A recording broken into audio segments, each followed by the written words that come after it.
కాకినాడ బాన్గుడి సెంటర్లో వేంచేసిన శ్రీ ఉషా రాజరాజేశ్వరి సమేత శ్రీ బానులింగేశ్వర స్వామివారి ఆలయంలో కార్తీక మాసోత్సవాలు ఘనంగా నిర్వహిస్తున్నారు. కార్తీక పౌర్ణమిని పురస్కరించుకుని శ్రీ బానులింగేశ్వర స్వామివారికి పాలు, పెరుగు, తేనె, ఆవు నెయ్యి, పంచదార, వివిధ రకాల పండ్ల రసాలు, పసుపు, కుంకుమ, గంధం, విభూది, సుగంధ పరిమళ ద్రవ్యాలతో స్వామివారికి రుద్రాభిషేకాన్ని శాస్త్రోక్తంగా జరిపిస్తున్నారు.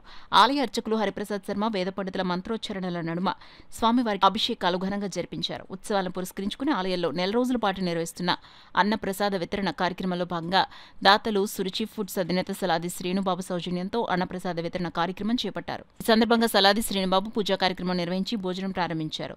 సురభి ఫుడ్స్ అధినేత శ్రీనుబాబును ఆలయ చైర్మన్ గుమ్మల వెంకటేశ్వరరావు చిన్న సాల్వా కప్పి ఘనంగా సత్కరించారు. అనంతరం అతిథులు స్వాములకు, భక్తులకు భోజనం వడ్డించారు. కార్యక్రమంలో ఆలయ ఎగ్జిక్యూటివ్ ఆఫీసర్ శ్రీనివాసరావు, ఆలయ ధర్మకర్తలు బి శ్రీరామ్, కలిదిండి సురేష్, సూర్య గంగాధర్, ఏ పార్వతి, వెంకటలక్ష్మి, మీనాక్షి, విజయ్ కుమార్, వరలక్ష్మి, హరిప్రసాద్ శర్మ, ఉమామహేశ్వరరావు, సుంకర శ్రీనివాస్, గువ్వల, సూర్యప్రకాశ్, సత్యనారాయణ, ముమ్మడి త్రిమూర్తులు, సునీత, వాణి, నాయుడు పెద్ద సంఖ్యలో భక్తులు పాల్గొన్నారు.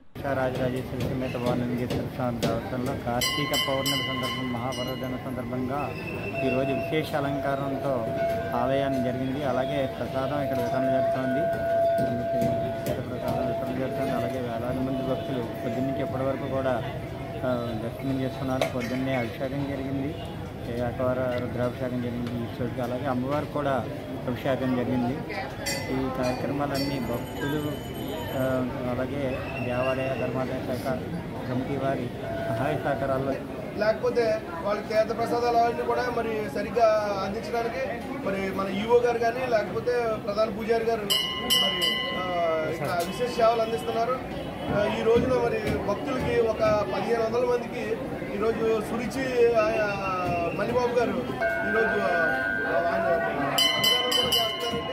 భక్తులకి ఎటువంటి అసౌకర్యం కూడా లేకుండా వారికి పూర్తి సహాయ సహకారం అందించాలని ఇప్పటికే మాకు వనవాడి కొనబాబు గారు మన ఎమ్మెల్యే గారి ఆదేశాలు మాకు అందించడం జరిగింది.